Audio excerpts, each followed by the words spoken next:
Bonjour à toutes et à tous. Aujourd'hui, je vais vous faire une première vidéo sur YouTube concernant la pâte à pizza sans levure, pâte à pizza minute. La pâte à pizza minute, elle s'adresse à toutes et à tous, aussi bien professionnels que novices. Elle concerne une pâte à pizza sans levure. J'ai pris un même récipient, un verre, pour la farine. Il vous faudra de l'eau chaude, du robinet et de l'huile d'olive Plaza del Sol, qui me paraît pas trop mal. Elle est assez goûteuse, moi j'aime bien.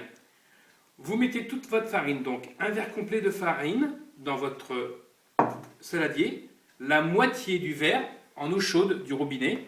Vous mettez tout d'un coup.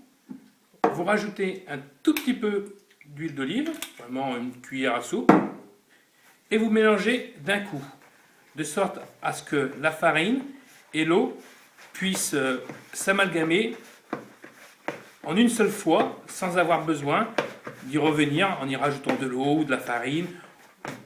Le but, c'est que la pâte, elle puisse être faite du mélange de l'eau et de la farine en un seul coup. Je rajoute un tout petit peu de farine pour pouvoir la travailler.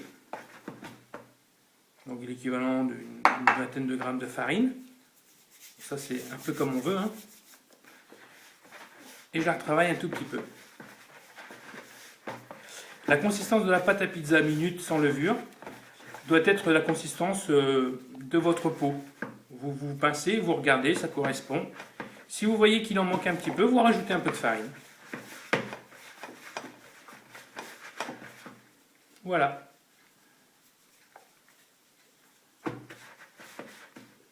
Votre pâte est prête. Je vous ferai la deuxième vidéo concernant Donc voici la deuxième partie, comment étaler la pâte à pizza pour pouvoir faire la pizza. J'ai donc mon petit pâton de pâte à pizza. Je vais le séparer en 4 morceaux qui correspondront à peu près à 50 grammes de pâte.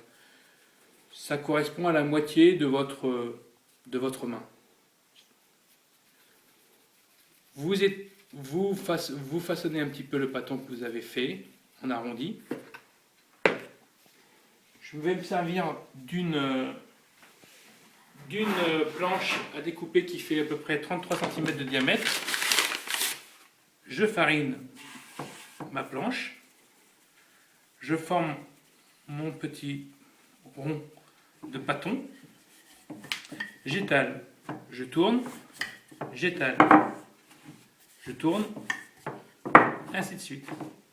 De sorte à pouvoir faire vraiment une pizza qui soit bien ronde.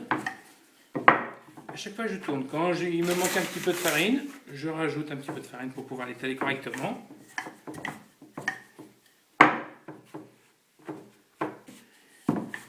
J'étale et je tourne. Vous voyez, là on est quasiment à au bon diamètre. Là je vais la rééquilibrer.